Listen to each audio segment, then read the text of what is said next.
Assalamu alaikum. Now I'm going to elaborate the scope we need to cover for our waterproofing subcontractor.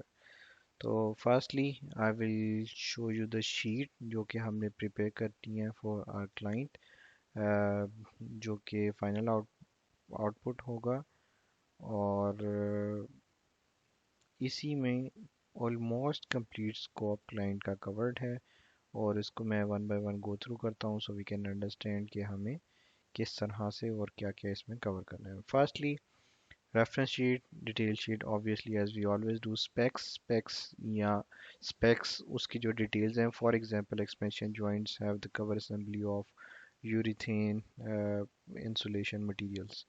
So secondly we have the control joints, so maybe they are like 1 inches wide and 2 inches deep whatsoever the specs are, or इसमें अगर sealant है let's say polyiso sealant. I'm just, you know, writing it without just for explaining कि किस तरह से करना है तो इस तरह से हम यहाँ पे specs लिख लेंगे and secondly we will write page number 32 of specs whatever it is, let's say 070001. So इस तरह से हम specs ऐड करेंगे, रेफरेंस शीट ऐड करेंगे, डिटेल शीट ऐड करेंगे, उसकी quantity area let's say 1000 square feet, उसकी spacing let's say it's 15 inches, तो 15 इंचेस के लिए हम area divided by 10 10 divide by 12, so हमारे पास यहाँ पर लीनियर फिट में क्वांटिटी आ जाएगी. So this is how we are going to prepare the final sheet for this client. So paving expansion joints easy to understand as per the civil plans हमें given होंगे paving plan में details.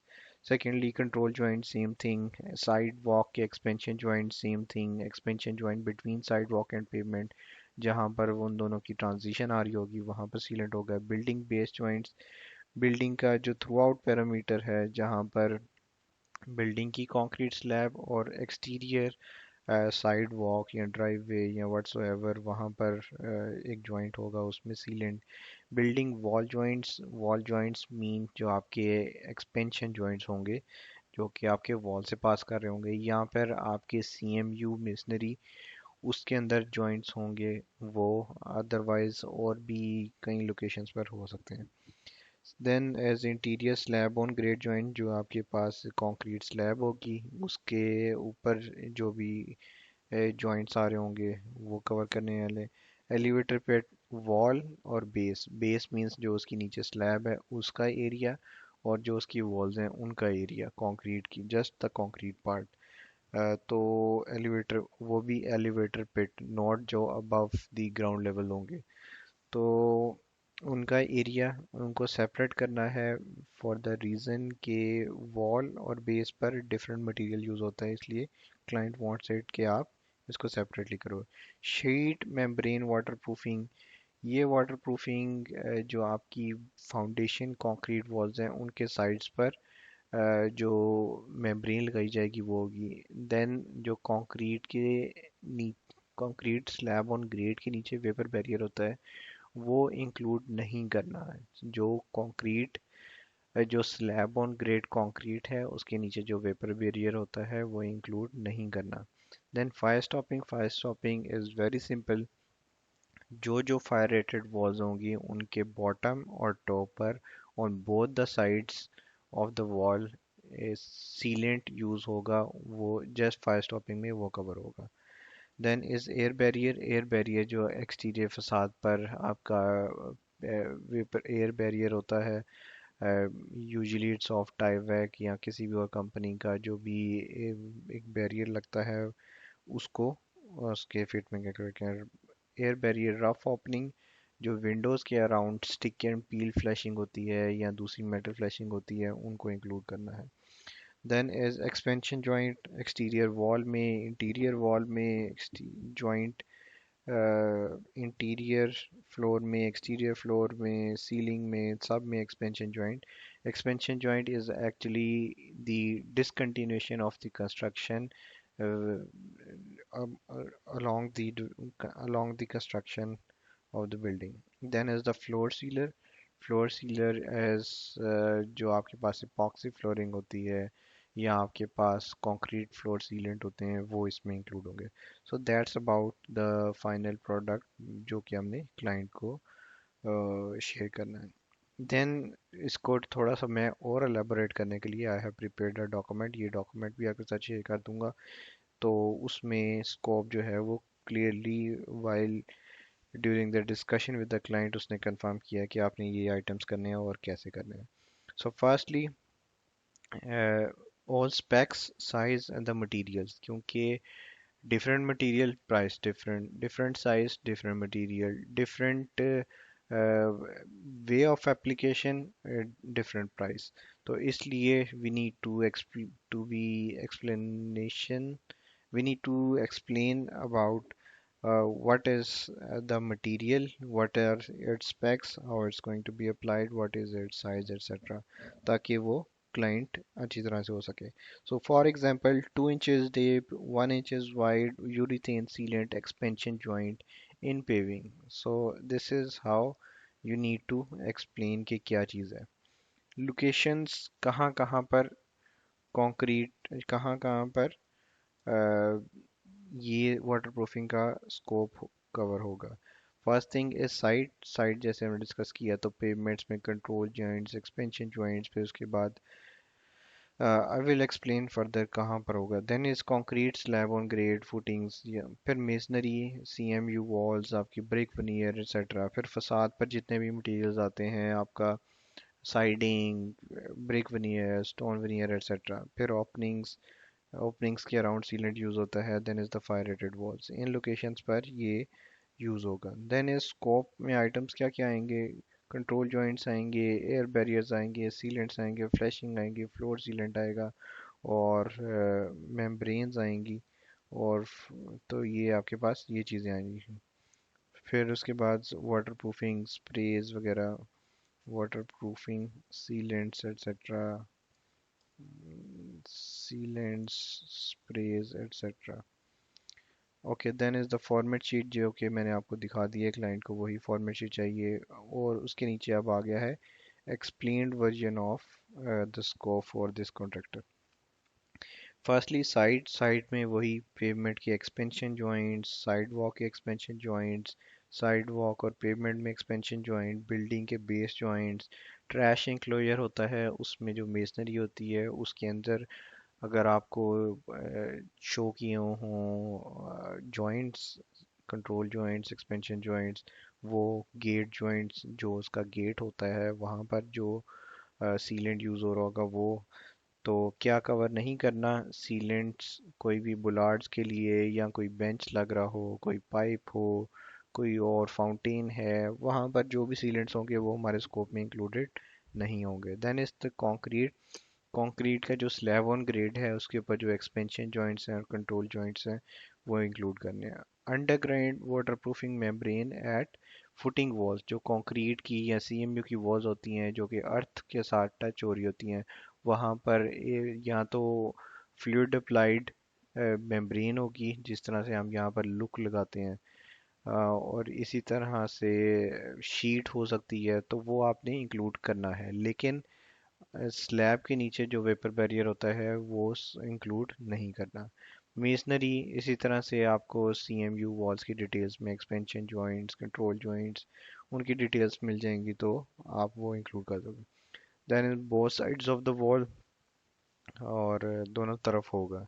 Tilt wall panels अगर आए तो उनके भी interior और exterior पर जहाँ पे जॉइंट्स आ रहे होंगे वो सारे कवर करने हैं. एलिवेटर पेड जैसे पहले बताया कि बेस और वॉल्स को सेपरेट करना है फॉर द रीज़न कि वॉल्स पर डिफरेंट मटेरियल होगा और बेस पर डिफरेंट मटेरियल होगा. Then is waterproofing membranes. Sheet membrane waterproofing, cementitious waterproofing, below grade water proofing, ये वही जो आपकी वर्टिकल फाउंडेशन वॉल्स हैं उन पर जो मेम्ब्रेन आ रही है तो वो हर तरह की मेम्ब्रेन कवर होगी. Floor sealant. फ्लोर सीलर में आपके पास आ जाएगा इपॉक्सी फ्लोरिंग का एरिया आप ऐड करोगे, पॉलिश कंक्रीट का ऐड करोगे और वाटर रिपेलेंट्स जहाँ पर यूज़ हो रहे होंगे. Water repellents are usually used over the concrete floor. Then is the fire stopping में कुछ भी इंक्लूड नहीं करना सिवाय एक चीज़ के कि जहाँ पर 1 आर रेटेड 2 आर रेटेड या जितने भी आर रेटेड वॉल्स हैं उनके टॉप एंड बॉटम पर सीलेंट यूज़ करने हैं बोथ साइड्स पर। तो इट मीन्स कि quantity if you mark a linear feet of a wall तो उसको मल्टीप्लाई बाय 4 करोगे तो आपके पास top and bottom and both sides of the wall आपके पास क्वांटिटी आ जाएगी फायर स्टॉपिंग की। एयर बैरियर और एयर बैरियर रफ ओपनिंग ये क्लाइंट से कंफर्म किया है तो उसने ये बताया है कि एयर बैरियर में क्या इंक्लूड करना है, all area to be water proof exterior walls excluding roofing and under slab water proofing. ये जो मैंने आपको पहले बताया कि अंडर स्लैब के नीचे जो वेपर बैरियर आ रहा है वो इंक्लूड नहीं करना। इसी तरह से जो रूफिंग के ऊपर आ रहा है वो भी नहीं करना। आपने जस्ट जो आपका एक्सटीरियर वॉल्स पर आ रहा है वो कवर करना है। Air barrier rough opening all openings हर तरह की openings doors windows store front louvers etcetera where air barrier is going to be applied. Air barrier means window tape जिसे कहते हैं या फिर स्टिक एंड पील फ्लैशिंग कहते हैं, वो विंडोज़ के चारों साइड्स पर यूज़ होगी तो वो हमने इंक्लूड करना है। Expansion joint systems floors wall ceilings वो सब में हमने वो भी इंक्लूड करना है। देन इज फसाद। फसाद पर आपके पास जो भी फिनिश आएगा चाहे वो कंक्रीट हो सीएमयू हो साइडिंग हो आईफिस हो स्टुको हो स्टोन हो ब्रिक वनीयर हो सब के जितने भी जॉइंट शो किए होंगे एज पर प्लान्स वो आपने इंक्लूड करने होंगे। इसी तरह से sealants at transition of the finish material जहाँ पर स्टुको और स्टोन लेट से लग रहा है तो उसका जो ट्रांजिशन मटेरियल है वहाँ पर आपने सीलेंट्स प्रोवाइड करना है। जॉइंट्स इन सॉफिट सॉफिट्स में भी जहाँ पर जॉइंट्स आ रहे होंगे वो सब के सब इंक्लूड करने होंगे। अगर फसाद पर मेटल पैनल्स हैं तो वो इंक्लूड नहीं करने। Then is the thermal insulation. Thermal insulation में आपने रिजिड बोर्ड इंसुलेशन को सिर्फ इंक्लूड करना है। जो आपके पास इंटीरियर इंसुलेशन होती हैं वॉल्स में जिसमें batt insulation blown insulation spray insulation वो कोई भी इंक्लूड नहीं करना। तो रिजिड इंसुलेशन एक्सटीरियर फसाद पर होती है वो आपने इंक्लूड करनी है। Styrofoam insulation no batt insulation no interior insulation no insulation for roofing और concrete slab. Okay then edge openings तो ओपनिंग्स में जो सीलेंट है वो actually around the hollow metal doors and louvers only उनके अराउंड आपने on all the sides of the opening आपने sealant include करना है। अब यहाँ पर सीलेंट और एयर बैरियर इन दोनों में डिफरेंस है। Air barrier is actually an air barrier rough opening ये जितने भी आपके पास ओपनिंग्स हैं उनके अराउंड आपने ड्राइंग्स में डिटेल्स चेक करनी है तो उनके टॉप और बॉटम पर कुछ फ्लेक्सिबल मेटल फ्लैशिंग होंगी कुछ स्टिक एंड पील टेप होगी तो वो एयर बैरियर में इंक्लूड होगी जो कि सब ओपनिंग्स के लिए। लेकिन सीलेंट जस्ट होलो मेटल डोर्स और लूवर्स के अराउंड है उसके अलावा डो विंडोज स्टोर फ्रंट्स या किसी और ओपनिंग के अराउंड नहीं इंक्लूड करेंगे। फ्लैशिंग एट सिल and lintel of the all openings ये वही चीज़ है एयर बैरियर जिसका मैंने डिस्कस किया है। मेटल फ्लैशिंग्स यूजुअली लिंटल और सिल पर होती है। Air barrier for all sides air barrier आपने सब साइड्स के लिए पील एंड स्टिक फ्लैशिंग और सीलेंट्स और air barrier for all sides. Okay so यहाँ पर मैं क्लियर कर दूँ कि ओपनिंग्स के लिए आपने एयर बैरियर चारों साइड्स पर इंक्लूड करना है और जो फ्लेक्सिबल फ्लैशिंग है या फिर कोई और वाटर रिपेलेंट मटेरियल है उसको आपने सिर्फ और सिर्फ लिंटल और सिल पर यूज़ करना है। अदरवाइज एयर बैरियर आपने सब साइड्स पर यूज़ करना है। क्या क्या इंक्लूड नहीं करना उसमें रूफिंग से रिलेटेड कुछ भी इंक्लूड नहीं करना। इवन दो जो ऊपर शीथिंग होती है शीथिंग के ऊपर आपके पास इंसुलेशन आती है वो भी नहीं इंक्लूड करनी। कोई भी रूफिंग मेम्ब्रेन इंक्लूड नहीं करनी। कोई भी रूफिंग में जॉइंट है वो इंक्लूड नहीं करना। कोई भी पैरापेट फ्लैशिंग आपने इंक्लूड नहीं करनी। अगर एक्सपेंशन जॉइंट है तो expansion joint in the structure वो आपने इंक्लूड करना है लेकिन रूफिंग से रिलेटेड कुछ भी इंक्लूड नहीं करना। कोई भी स्प्रे फॉर्म इंसुलेशन इंक्लूड नहीं करनी, कोई सीलेंट इंक्लूड नहीं करना पेनिट्रेशंस के लिए फॉर और anything else. No MEP sealants, MEP के जितने भी आपके पास पाइप्स के लिए होल्स होते हैं या केबल्स पास थ्रू करने के लिए होल्स होते हैं वो भी इंक्लूड नहीं करने। कोई स्प्रे इंसुलेशन, कोई इंटीरियर इंसुलेशन इंक्लूड नहीं करनी, कोई भी आपने acoustical sealant for the fire stopping include नहीं करनी, सिर्फ और सिर्फ फायर रेटेड वॉल्स के लिए करनी है। Then as one thing is no vapour barrier under slab on grade, तो ये भी आपने इंक्लूड नहीं करना। So this is all about, I guess you can clearly understand how easy it is and how small the scope now is for this contractor. So you can get started and keep going with this client projects. Thank you.